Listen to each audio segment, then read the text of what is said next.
Hello guys, and welcome back to the channel. So now guys, if you nailed the average Nigerian to a desk and ask them to give you one reason above all else that is responsible for the myriad of problems that the Nigerian state is contending with, that person, without even batting an eyelid, will tell you it's the 1999 constitution. So all of the problems that the entirety of the Nigerian space is contending with, from corruption to banditry and abuse of power, and even physical spousal abuse and everything, all of them is vested within that 1999 constitution, the worst constructed constitution in the history of mankind. The entirety of the power of that constitution is vested in Aso Rock, and the weight of the constitution is weighted towards the northern regions. Let me give you an example. Lagos is the biggest city, is the biggest state in Nigeria, but Kano actually has more legislators than Lagos State, because of course they've given them more local governments in Kano, and then of course there's a formula for vesting resources in local governments. So if more local governments are serving a lesser population in Kano than there is in Lagos State, that already tells you how skewed that constitution is. But the real killer in that constitution is the amount of powers that it vests within the person that sits in Aso Rock, and they call it the exclusive list. So the powers over defense, over the economy, over the land and sea, over virtually everything is vested in the person that sits in Aso Rock. And if the person that sits in Aso Rock is as bigoted and as incompetent as Malam Buhari, and is led by ulterior motives which are based on tribe and religion, then what you get now is what is playing out in Nigeria today. So who is at the heart of that 1999 constitution? Well guys, I bring you this.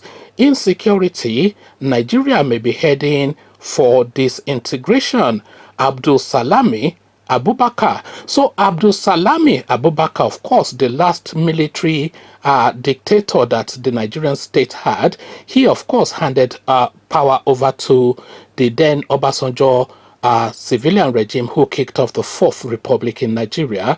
So the 1999 constitution is very much the brainchild, the birth child of Abdulsalami Abubakar. So the person at the heart really of all of these problems that we're contending with, and this might well be him just being cheeky to favor his people and not anticipating an element like Buhari, but a very weak and feeble constitution has now led to a chaotic country which is on the verge now of a failed state. The person responsible for that constitution alarms as, again, insecurity. Nigeria may be heading for disintegration, a headline attributed to Abdulsalami Abubakar. So now let's now see what the former dictator has to say. A former head of state, Abdulsalami Abubakar, has warned that Nigeria could disintegrate if the violence and other security challenges currently witnessed in many parts of the country are not curtailed.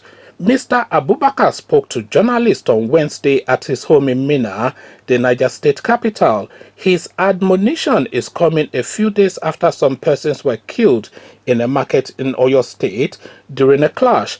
Correspondents reported how several people reportedly died in a clash in a conflict between Hausa and Yoruba groups in the state. The crisis was triggered by an alleged stabbing of a Yoruba cobbler by a Hausa cart pusher in Shasha Market, Ibadan. Governors of Bauchi and Benue states last week also engaged in tense verbal exchange over arms bearing by Fulani headsmen, whilst Governor Bala Mohammed of Bauchi State justified arms bearing by the headsmen. His Benue State counterpart, Samuel Otom, condemned his statement. The Nigerian Governors Forum had, however, said the Shasha crisis was not ethnic in nature. So now we get to the point of no return. The point of no return is the next Subheading: a newspaper quoted Mr. Abubakar, a retired general, as saying that the recent spread of violence across the country, if not carefully managed, might lead Nigeria to a point of no return. He called on all Nigerians, especially the governors of the 36 states of the Federation, to take full responsibility in managing the divergent voices and frustrations within their states, which he said could fuel disunity, anarchy, and disintegration. He urged the governors to be united and respect individual views. The former military leader, who is also the chairman of the National Peace Committee, cautioned that disunity, coupled with insecurity, could push the country to the point of no return. As if the continued insurgency in the country, the kidnap and armed robbery are not cupful, the recent happenings in some parts of the country of ethnic attacks is unfortunate and adding to the problems, Mr. Abubakar said. In the last 2 weeks or so, tension has been growing in the country and ambers of disunity, anarchy, and disintegration are spreading fast, and if care is not taken, this might lead us to a point of no return. We at the National Peace Committee wish to add our voice to the voices of millions calling for calm in these difficult times, because these times demand that we all join hands to resolve our challenges so as to keep our country united. We do not have the luxury of trading blames. Thousands of our people are homeless and have refugees. That should be have been. So let me just read it as have been. Thousands of our people are homeless and have been refugees across the length and breadth of their own country. We know the difficulties that our farmers have faced in the last few years, and that the harvest will be a serious challenge this year. Therefore, let us all rally in these hard times, make the required sacrifices, and remain vigilant, standing by one another. It is true that we are all in a state of fear and collective anxiety. However, the last thing we need is for the enemy to sense a lack of unity on our part, or a break in our ranks. So, or a break in our ranks, he finishes off.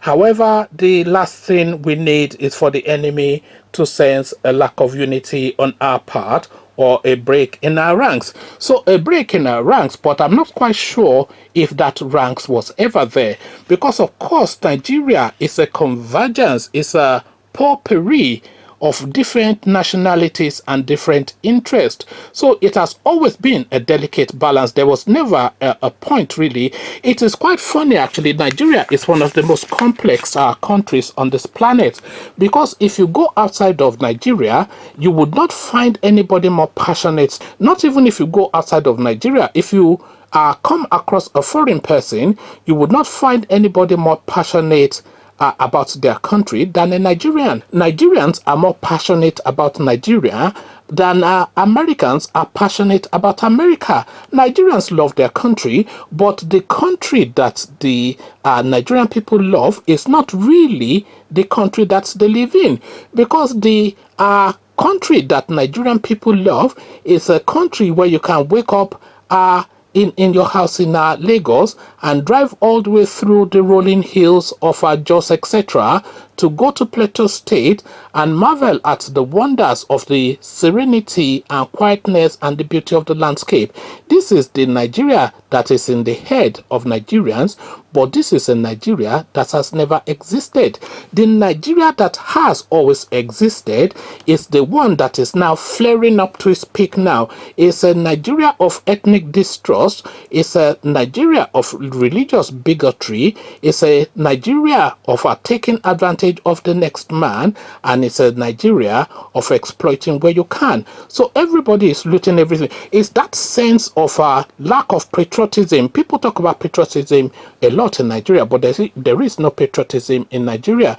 It is that lack of sense of Nigerianness that is not really innate within Nigerians that has led us to this point. So that is what enables then your average Joe Chancellor, the politician, to loot everything that comes across his table and carry it off to Canada, Dubai, England, the Caribbean islands, Seychelles, etc., the UK. I think the UK is now tightening up on them now, Liechtenstein and all of these obscure countries. So they funnel all of these monies out of the country. They go and buy their children a solid international passport like American citizenship, etc.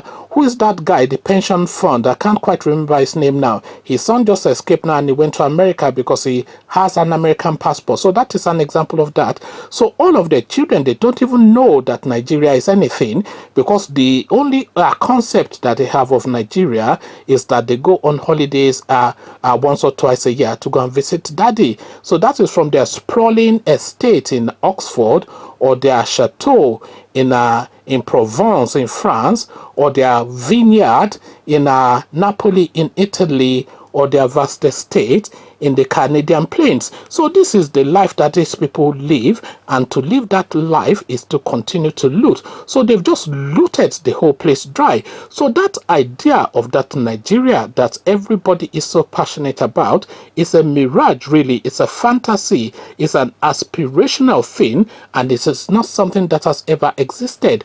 But it is that idea of Nigeria, that romantic notion. Omoyele Sowore is a good example of that person now that sits within that romantic Nigerian notion, because during the course of his campaign, for instance, he was saying these Fulani headsmen, you create ranches for them and then they become like a tourist attraction, looking elegant in their regalia as they ride their horses, and people watch and applaud and ask to take photographs with them. So he's bringing some American ideal into a Nigerian situation.